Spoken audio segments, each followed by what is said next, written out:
Chapter 2. The Pool of Tears. Curiouser and curiouser, cried Alice. She was so much surprised that for the moment she quite forgot how to speak good English. Now I'm opening out like the largest telescope that ever was. Goodbye, feet. Oh, my poor little feet.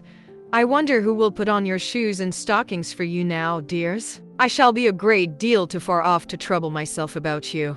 Just at this moment her head struck against the roof of the hall. In fact, she was now rather more than 9 feet high, and she at once took up the little golden key and hurried off to the garden door. Poor Alice. It was as much as she could do, lying down on one side, to look through into the garden with one eye. But to get through was more hopeless than ever. She sat down and began to cry again.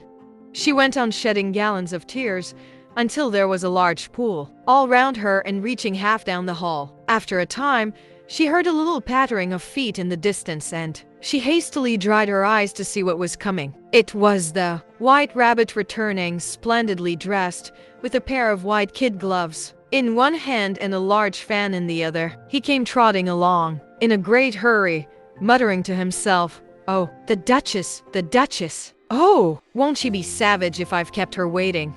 When the rabbit came near her, Alice began in a low, timid voice, "If you please, sir." The rabbit started violently, dropped the white kid gloves and the fan and scurried away into the darkness as hard as he could go. Alice took up the fan and gloves and she kept fanning herself all the time she went on talking. "Dear, dear, how queer everything is today! And yesterday things went on just as usual. Was I the same when I got up this morning? But if I'm not the same, the next question is, who in the world am I? Oh, that's the great puzzle." As she said this, she looked down at her hands and was surprised to see that she had put on one of the rabbit's little white kid gloves while she was talking. "How can I have done that?" she thought. "I must be growing small again." She got up and went to the table to measure herself by it and found that she was now about 2 feet high and was going on shrinking rapidly. She soon found out that the cause of this was the fan she was holding, and she dropped it hastily, just in time to save herself from shrinking away altogether. "That was a narrow escape," said Alice, a good deal frightened at the sudden change, but very glad to find herself still in existence. "And now for the garden." And she ran with all speed back to the little door. But alas! The little door was shut again and the little golden key was lying on the glass table as before. "Things are worse than ever," thought the poor child, "for I never was so small as this before. Never."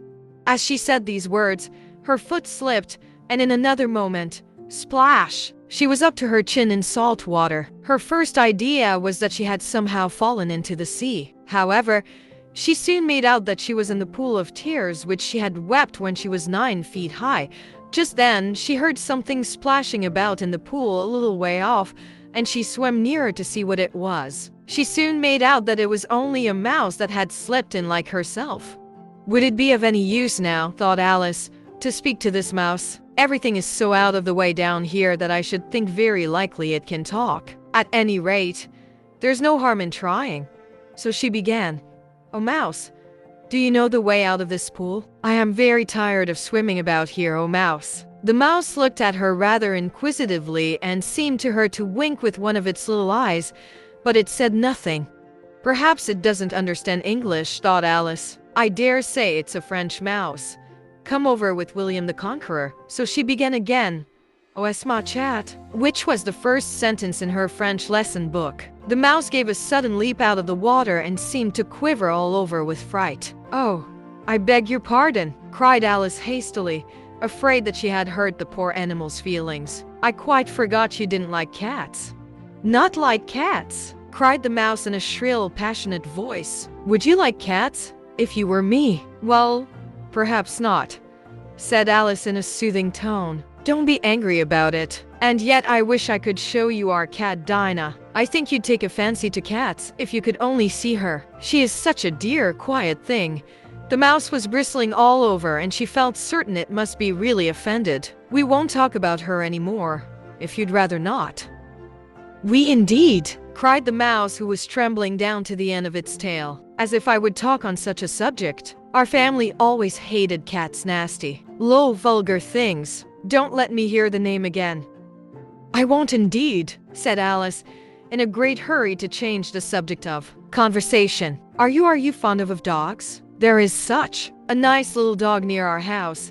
I should like to show you. It kills all the rats and oh dear, cried Alice in a sorrowful tone. I'm afraid I've offended it again, for the mouse was swimming away from her as hard as it could go, and making quite a commotion in the pool as it went.